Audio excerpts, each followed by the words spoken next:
Well, good morning, everyone. Happy Friday morning to you, and welcome back to Morning Musings here on Now TV. My name is Don K. Preston. I'm the president of Preterist Research Institute of Ardmore, Oklahoma, and I certainly do appreciate you being with me. I appreciate the fact that my YouTube subscriber list is growing. I'm almost at 8,000 subscribers. Now, please, I want to encourage you, if you watch my videos, and if you think you're benefiting from them, hit the subscribe button and hit the like button. This really will eventually help out. My goal at the present time, and it's going to go up, my goal is 8,000 subscribers, and I'm that close, all right? So help me out here and hit the subscribe button. I do appreciate it. Okay, here we are. It is May of 2024. We have been studying now for a good long while about the challenge of Christ and what it means. Jesus said, "If I do not do the works which my Father has given me, do not believe me. Do not believe me for my word's sake. Believe me for my works." Again, that's John 10, 37 and 38. And it's so remarkable to me, ladies and gentlemen, I've made this comment many, many times before, of how few Christians are even aware of what this challenge says, of how fundamentally important it is to Christianity. I was in a formal public debate one time with a Baptist gentleman, and I kept emphasizing we have to do proper exegesis. And I kept using that word, that my opponent was abusing proper exegesis. And finally, in a good deal of frustration, he got up and he said, "I don't need no exegesis. All I need is Jesus." Well, that's a little bit of a platitude. But ladies and gentlemen, that will not work with the skeptics, the atheists, the agnostics, the Jews, and the Muslims who reject Jesus as the Son of God. To make some kind of an emotional argument, detached from, divorced from historical evidence, proper biblical exegesis, will avail absolutely nothing against the enemies of Jesus Christ. I have encountered a number of atheists in my life, and their past experience has been, oh, well, when you confront a Christian who has never done any study, they fold and run away. And unfortunately, they're right.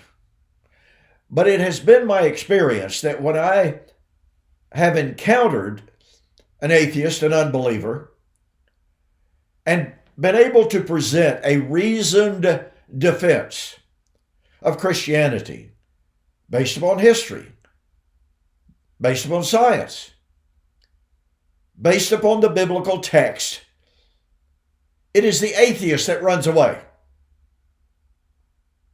Because they have, in 9 times out of 10, all that they have done is to repeat the skeptical arguments, the skeptical claims by other atheists.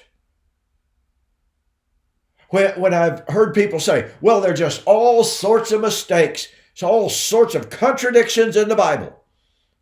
And I've asked them, I've challenged them, okay, show me a real contradiction in the Bible. Oh, well, in the gospel accounts of the resurrection of Jesus, on one account, you've got one woman going there. And on the other account, you've got a couple of men going there. That's a contradiction. No, it's not. In fact, it's a rather ridiculous argument. To give the illustration that's most popular, if you got 3 people standing on the side of the road and they see an accident between 3 cars. One's red, one's white, one's blue.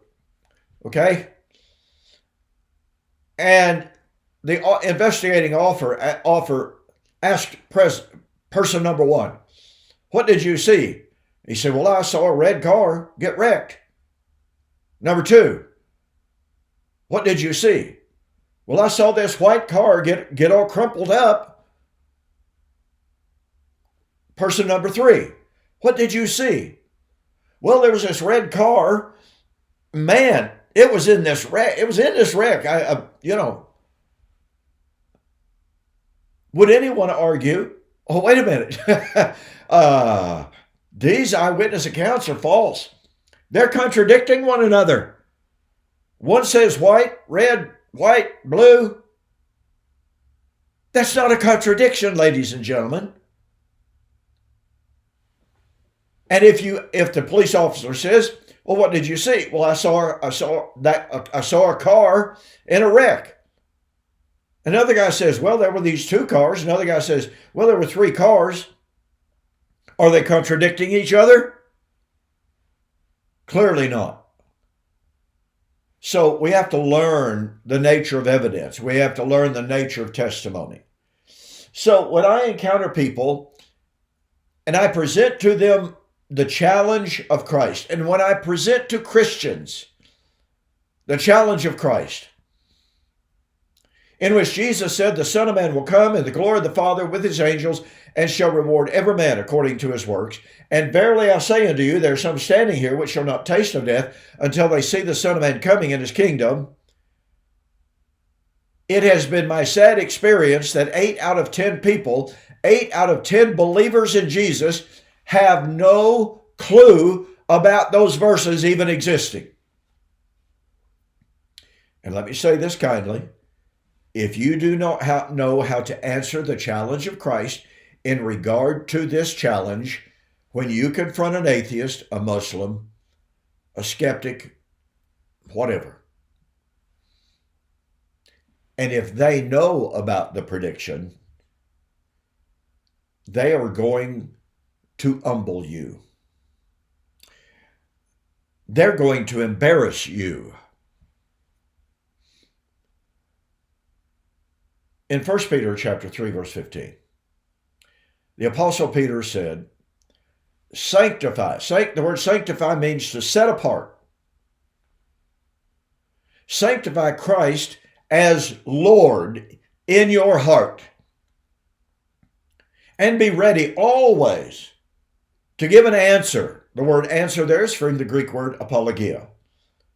Now, we've taken that word and we've turned it into apology. And to us, an apology means, I'm just so sorry. I didn't mean to do that. I didn't mean to say that. I'm sorry. That is not the meaning of the Greek word apologia. By the way, I just got to tell this. A couple of years ago, I was having a discussion on Facebook, on the internet, and I was pointing out how important it is to be able to go back, and we have so many study aids these days that allow us to do this, to look at the Greek. And this person actually said to me, I am not interested in what the Greek says. Doesn't matter to me what the Greek says. I'm only interested, this particular individual said, I'm only interested in the King James Version of the Bible, as if that's the only inspired Bible. And no, it's not. So I asked this person, so, okay, you don't think that knowing anything about the Greek is important whatsoever? And they said, no. I said, okay, what does the word apology mean? And they told me what they thought it meant. I'm so sorry I did that. I'm so sorry it happened, etc., etc. And I said, no, that is not the meaning of apology. Here's what the original Greek meant. It meant to give an orderly, logical, concise, if you please, defense of what you believe. It doesn't mean to apologize for what you believe. And this individual was like, well, I didn't have any idea. Well, of course he didn't. because he refused to look at the original language. Now, ladies and gentlemen, again, I've been sharing with you the challenge of Christ, showing that we can, in fact, answer the challenge of Christ, but not by giving the traditional views of eschatology. The traditional view of eschatology, the one that atheists, agnostics, skeptics, Muslims, and Jews believe is the Christian view of eschatology, that traditional eschatology says that Jesus predicted that he was going to come back on a cumulus cloud in a physical body as a 5'5" Jewish man and put an end to human history. That's called historical eschatology. I've been sharing with you that biblical eschatology is covenant eschatology. It is not concerned with the end of human history. Biblical eschatology is about the end of the old covenant history of old covenant Israel, to bring in the new covenant world of Jesus Christ. And I realize, if you have not been watching, I realize this can be a daunting challenge to your traditional views. Now look, I wasn't raised this way. But the more I study the Bible, the more I realize that the language that the Bible uses, the earth and the elements that are therein shall be burned up, is typical, prophetic, Hebraic hyperbole. It's metaphoric and figurative language. It was never intended to be taken literally. Now listen, in October of this year, October of 2024, I am supposed to have a formal debate with a famous atheist by the name of Richard Carrier. Many of you will probably know that name. He has agreed to debate me. And the proposition is, insofar as the Bible properly and honestly records the words of Jesus, his predictions of his coming, judgment, resurrection, etc., failed. Now, why would Mr. Carrier argue that way? It's because he believes, like the majority of Christians, that Jesus predicted that he was coming back as a 5'5" Jewish man, riding on the clouds, with some supernatural shout, some supernatural sounding of a great trumpet that's heard throughout the world, and he will destroy physical creation. You see, that's what Mr. Carrier believes. It is not what I believe, and it's not what I believe the Bible teaches. So, a week or so ago, we began a study of 2 Peter chapter 3, because it is the go-to text for any and all skeptics who claim that Jesus failed, who claim that Jesus did not answer and meet his own challenge. After all, they tell us, hey, look, all you got to do is read 2 Peter chapter 3. After all, it says the earth and the elements that are in it. We all know what the elemental chart is, for crying out loud. The earth and the elements that are therein shall be burned up. I used to believe that. So what I began sharing with you as an answer to the challenge of Christ is that 2 Peter chapter 3 does not teach an end of time, end of the Christian age, cosmos destroying, time ending coming of the Lord. It doesn't teach that. So as I promised last week, we're going to begin an in-depth examination. Now, the ultimate goal here, all right, is to demonstrate that 2 Peter chapter 3 was predicting the coming in of everlasting righteousness as foretold by Daniel chapter 9. 70 weeks are determined to bring in everlasting righteousness, Daniel was told. Okay, so Daniel foretold the bringing in of everlasting righteousness by the end of the 70 weeks. Peter, as we'll see momentarily, was predicting the fulfillment of the Old Testament prophecies concerning the coming of the everlasting world of righteousness. Therefore, Peter was anticipating the fulfillment of Daniel chapter 9. It's amazing to me how many Bible believers are completely, totally unaware of those connections between Daniel 9 and 2 Peter 3. So, man, already running out of time. Peter, in 2 Peter chapter 3, said, "This second epistle I'm writing unto you, brethren, in which both of them I stir up your minds by way of remembrance of all that was spoken by the Lord and by his apostles and by the prophets who have spoken beforehand, that scoffers shall come in the last days, saying, Where is the promise of his coming? For since the beginning of creation, all things continue as they were. For this they are willingly ignorant." We'll stop right there. But notice that Peter is talking about scoffers who are going to say, where is the promise of his coming, his parousia? You know, I've got to digress here for just a moment.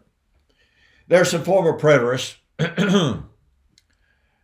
and they tell us that parousia, they tell us correctly, it means presence. Okay? And so when Peter and James said the parousia has drawn near, they tell us that, well, you see, that's in the Greek, and it literally means the parousia of Christ is present. It's literally has drawn near. It's present. It's here. And so they tell us all that Peter and James are saying, all that the New Testament writers are saying is, the Lord is here. He is spatially here. He's always here with us in his presence. Well, wait a minute. That's not what Peter was saying, is it?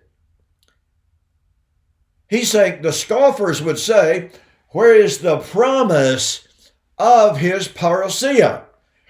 Now, why didn't Peter say, look, you scoffers, he's here. Don't you know anything? He's always here. He's always around us. Can't you know that in him we live and move and have our very being? Acts chapter 17. You guys just don't get it. His parousia is always with us. No, that's ridiculous. It's unbiblical. It is a perversion of the language. Peter was addressing scoffers who knew that Christ said he was going to come back in the first century. He's writing later in the first century, and that parousia has not occurred yet when he wrote. So they're going, where's the promise? Where's the promise of his coming, of his parousia?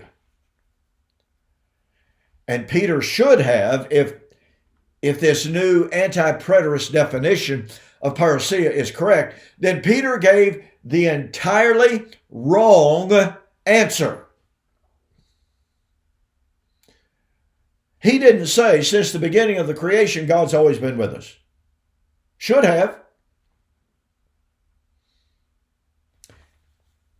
The skeptics were saying, since the beginning of creation, all things continue as they were. And Peter should have said, you're exactly right, scoffers. All things continue as they have always been. God and his Messiah are always with us. See, you guys are crazy. No. Well, I won't say what I was thinking. You'll excuse me. I have less and less respect all the time for people who are willing to willfully, purposely, flagrantly distort the scriptures when they know better. Okay, all of that said, I've got to hurry. I've only got about 6.5 minutes left. Point number one that I want to share with you today is that in 2 Peter chapter 3, Peter begins by saying, this is the second epistle I've written unto you. And he said two things. I'm reminding you of three things. I'm reminding you of what the apostles have said. I am reminding you of what the Lord said. I am reminding you of what the prophets who have spoken beforehand have said. That's the Old Testament prophets, ladies and gentlemen. Now, it's absolutely incredible to me. There have actually been some scholars who have said, well, no, Peter is not referencing Old Testament prophets. Now, for our purposes right here, I'm not going to focus on the other apostles. I'll get to that later, all right? I'm not even going to focus on what Jesus said. What I'm going to focus on is that Peter says, I want to remind you in this epistle of what the prophets who have spoken beforehand said. And they said, scoffers shall come in the last days, saying, where's the promise of his coming? Okay. What this tells us at the very outset of our investigation. I found this on the web. Siri, turn yourself off. I'm sorry. Siri, cancel. My goodness. Okay. I'm sorry, ladies and gentlemen. For some reason, my computer, Siri, decided to start recording independently or to start searching the web for different things that I never asked for. Ain't technology wonderful? Okay. So what do we have here? Peter's saying, I'm reminding you of what the Old Testament prophets said. And the Old Testament prophets said, in the last days, scoffers shall come. Now, I have a wide point and a narrow point that I want to make in this regard. I will only talk about the broader point this morning. And that is that no matter what our eschatological view of 2 Peter chapter 3 might be, Peter said it was foretold in the Old Testament. Now, in April of last year, 2023, I had a formal YouTube debate, internet debate, with a man by the name of Mark Smith. He was once, he claimed, a Church of Christ minister. Now, he was raised, obviously, having read some of his background, he was raised in a very, very, very conservative part of the Churches of Christ. It's important that you know that in the Churches of Christ, the tradition I was raised in, one of the most fundamental doctrines of all of the doctrines in the Churches of Christ was Jesus nailed the Old Testament to the cross. God was through with the Old Testament at the cross. And that is a part and parcel of all millennialists, and to a certain extent, even post-millennialists. God was through with Israel at the cross. Now, look, the post-millennialists kind of jump off and they say, oh, well, no, we're looking for the salvation of all Israel in fulfillment of Isaiah and Hosea, etc. Okay? So they contradict themselves because, once again, on the one hand,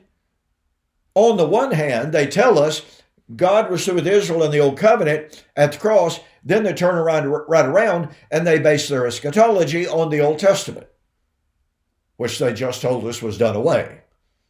But once again, a fundamental doctrine of the amillennialists is God was through with Israel at the cross. Jesus nailed the law to the cross.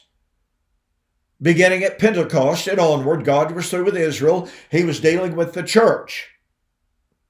Never again to deal with Old Covenant Israel.